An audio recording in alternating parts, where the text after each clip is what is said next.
With the open beta for Battlefield 6 releasing, I'm going to be honest, I was incredibly skeptical. But after playing the game for a few good hours, I can genuinely say that Battlefield 6 is one of the best AAA shooters I've played in years. Where do I even start with this beta? First of all, Secure Boot sucks. I get why they use it, but it still sucks. There were people having to flash their BIOS and re-downloading Windows just to be able to play the game, and that blows, especially for people who like to dual boot their operating systems, which might be a complete deal breaker for playing the game. Ease of access is really important these days, but I guess you could argue that people playing games on a computer probably aren't doing it for plug and play reasons.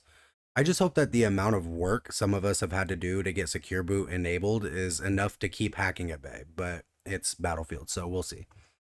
In my last video, I talked about how I don't trust EA with the launch of Battlefield 6, and that no one was sure that the beta would turn out well. And I still stand by that. I'll even extend it. Despite how good the beta is, we don't have a roadmap for content. We don't know what future content will look like. There's literally nothing stopping EA, especially with the massive support and numbers that they have for Battlefield 6 right now, from adding the Ninja Turtles in a half-baked battle royale mode that hijacks content from the main game. So before I even start glazing, I still want to clarify that I still do not trust EA to not fuck up this entire game. We currently have about like a quarter of the content that a typical Battlefield game would have on launch. And again, there's absolutely nothing stopping EA from adding glorified loot boxes to Battlefield the same way they're doing for Skate right now. But now that I'm done giving a massive warning, let's talk about the actual game, because holy shit, they cooked so hard with this one, it's damn near burning. First of all, the guns feel incredible. Every weapon feels a little bit different. I haven't got much time with the DMRs at the time of writing this, but I have experience with pretty much everything else in the game except for the jets. I still haven't managed to get one of those yet.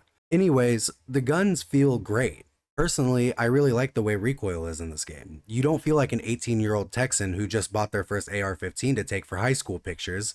You feel like an actual soldier who's trained to shoot a rifle. And it's not like there's no recoil in this game. As soon as you throw on a 2x, you get typical shooter recoil, and a 2x scope is basically necessary in any other game mode other than domination. And speaking on magnification being necessary, I want to talk about attachments. I really like how attachments are done in this game. The UI is super clean. There's not a ridiculous amount of foregrips that all do the exact same thing. There's not a ton of red dot sights that are all the same with a different shape.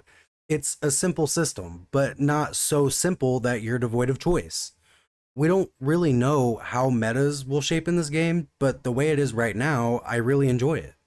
Canned sights are also a super welcome addition. With how much versatility in the way you position yourself in Battlefield, it's super nice to be able to quick swap between your 3x scope and your red dot, while still remaining incredibly accurate.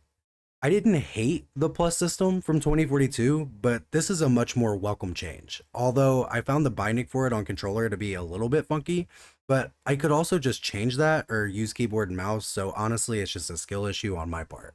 Traditional classes are also back while being able to use any weapon on any class, which I love.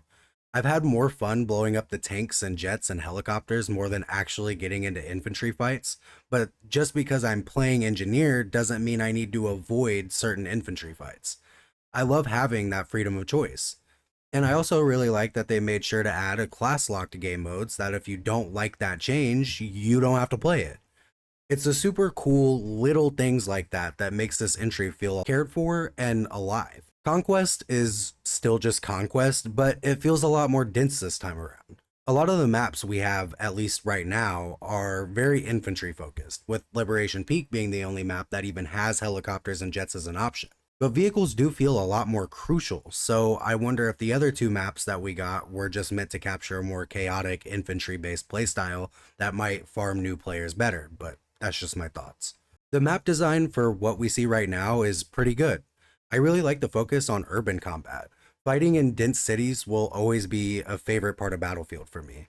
It doesn't feel to me that there are unbalanced portions of the map in the sense that a team on one side has a clear positioning advantage over the other, but we're pretty early into the game to really be able to tell how that'll play out when people start learning the game more. Earlier I mentioned small details, and I want to highlight a couple of those that I noticed.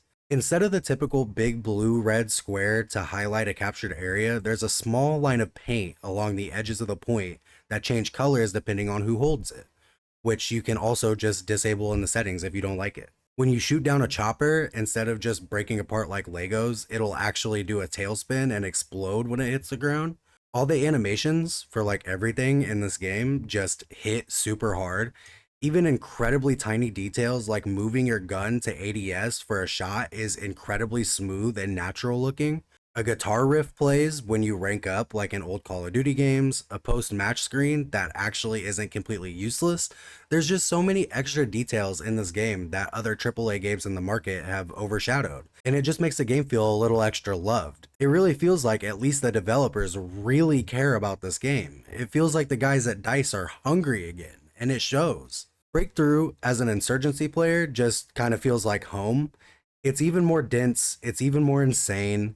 The maps play super well with it. What can I even say about it? They killed it with this game mode. And Domination is the same way. Domination in this game is honestly so good, it feels like DICE wanted to finally wound Call of Duty. The Domination maps are pretty much the perfect size, and while they are cutouts of Conquest maps, they still manage to make them feel incredibly purposeful for the game mode. I will say though that Domination and Liberation Peak is a little bit one-sided, but that's just due to the height difference. It's not like it's an unwinnable game. That map is still really fun to play. I'm just really happy that Battlefield is finally showing some love to those small player game modes, and if they keep up at it, they really have something special to capture new players with TDM domination style modes. The vehicles are all exactly what you would expect out of a Battlefield game, which is really good. If it looks like a tank, feels like a tank, and smells like gunpowder, it's probably a tank. And I'm glad they just didn't change anything for no good reason. I'm just waiting to have bigger maps with higher vehicle counts. I was really shocked to see the reception for the last video I came out with, because a big contention that I had with Battlefield 6 and this beta was never the fact that it was just a Battlefield game, or that I'm a fan of other shooters, or that I thought Battlefield 6 would be genuinely bad because Battlefield has been bad previously. It was more so due to the fact that EA is not a friendly company to me or you. The problem I have with Battlefield 6 is that it seems that a lot of people have forgotten what happened with 2042 not that long ago, because they just saw a flashy trailer and honestly a really good beta. The thing about this is, though, is that we haven't been given the full picture for the game, and we still have a good bit to go until the game actually releases. So we don't know, we don't have a roadmap to tell us what EA might be putting into the game or might not be. So I don't know. I have caution for Battlefield 6, but like the beta is really, it's really good. I think that's just about all the glaze I have left, but man, I'm really impressed. But there's just no way I'm buying this game until I see what that store page looks like. And I'm also worried by the time they get their hands on the data that they need, that whatever skill-based matchmaking system that they might be using will be cranked up to 1,000. But hopefully EA learns from Call of Duty's mistakes, and even if they don't, we'll always have the server browser, I hope. But that's all I got for this one. If you want to hang out and maybe hop in a squad, come play Battlefield 6 or whatever, my Twitch and Discord will be in the description, and I'll see you guys later.